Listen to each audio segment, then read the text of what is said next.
Hey guys, welcome back to another episode of RTHD. In this episode, I want to continue on with our piano crash course, and this time I want to talk about how to generate or how to create chords using mostly a left hand. You can actually use this with your right hand as well, but you would have previously learned how to make notes. Well, a chord is basically using at least 2 notes or 3 notes to create, of course, a chord. With that being said, guys, please like and subscribe. Also, please don't forget to check out the previous videos if you're new to the, learning how to play piano with this piano crash course. Please check out the other videos before, because it's going to help so much, in this video as well too. With that being said, let's get started with the intro.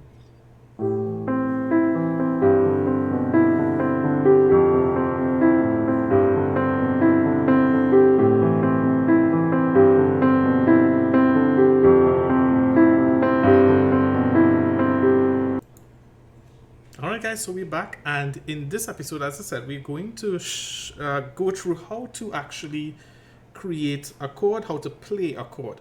Now, we will be focusing mostly on majors. Now, this, as I said, is a crash course. You will be required to do a little bit of work in playing around with some of the chords, but this is to give you an idea how to actually create the basic chords, and I think this is really, really important for a beginner who doesn't want to get frustrated on the keyboard, and this is going to help a lot. So we start off knowing, of course, what the note C was, and of course C is the lowest C that we know is the leftmost C.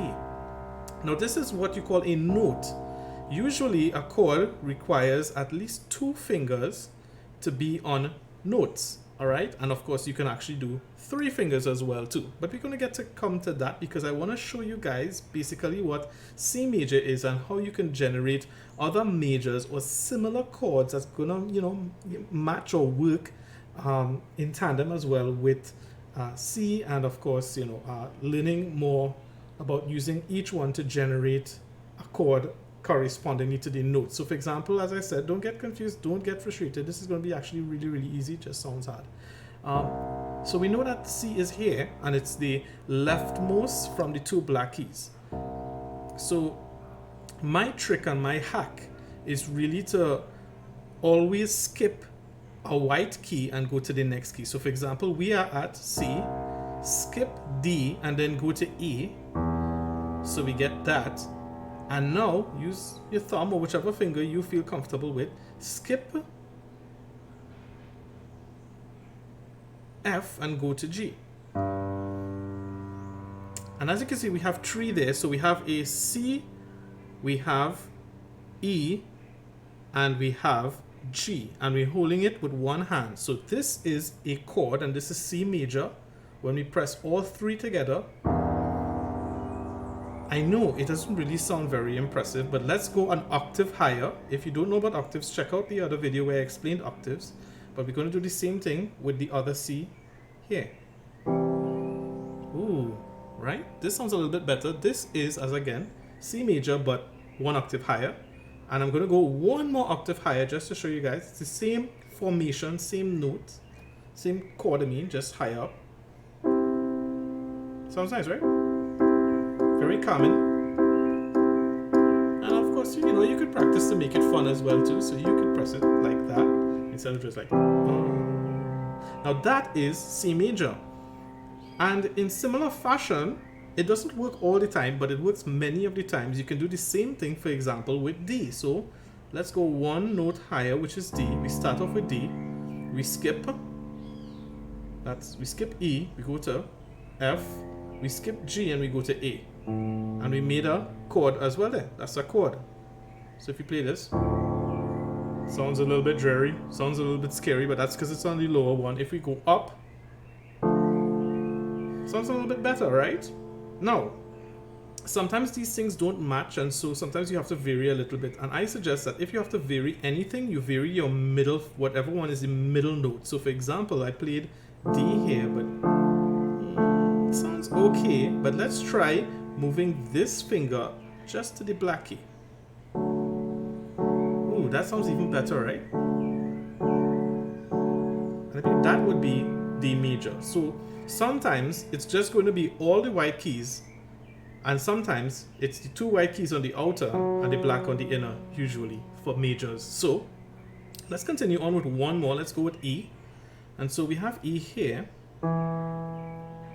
We skip F and we go to G, and then we skip A and we go to, that should be B. Again, it sounds a little bit augmented. And when you practice more, you will hear it even, you will actually, the more you practice, the more you will notice when a key is, or when a chord is actually off by a little bit. So instead, let's do the transformation where we just skip from, instead of using the middle finger on the white, we went to the black. And let's see how that sounds. Right, much better. It sounds like it matches the previous one, which was the D. Here the D. And then we go to C, which was the major. They all match up.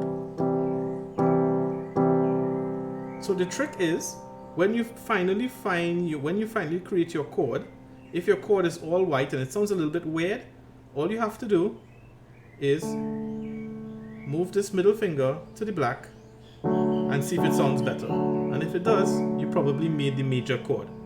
Alright, so I'll just for the sake of going through all, I'll probably go through the major ones, which we already did E. Let's go for F major. So F major should be, if it sounds right, we start at F, we skip 1, and then we go to the next one, which is A. We skip B, and we go to C. So if you press on it all together, seems that we got the F there. Just check it back on the octave higher. Alright, so let's go over to G. Let's see if this will make the G. Sounds good. So we got G, and then if we take the same formation and we move it to A, we might have to just move back to the top here. That sounds a little bit better.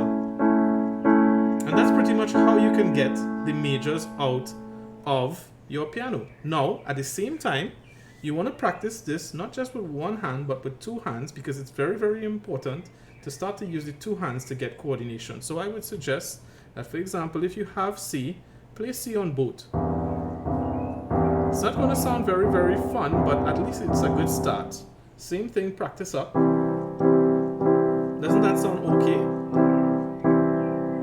Practice this with all that you do, and you're going to see this is going to help so much. It will produce something, for example, like this. Let me just give you an example. So let's say that we do CFG, because last week we used CFG. Let's try that back.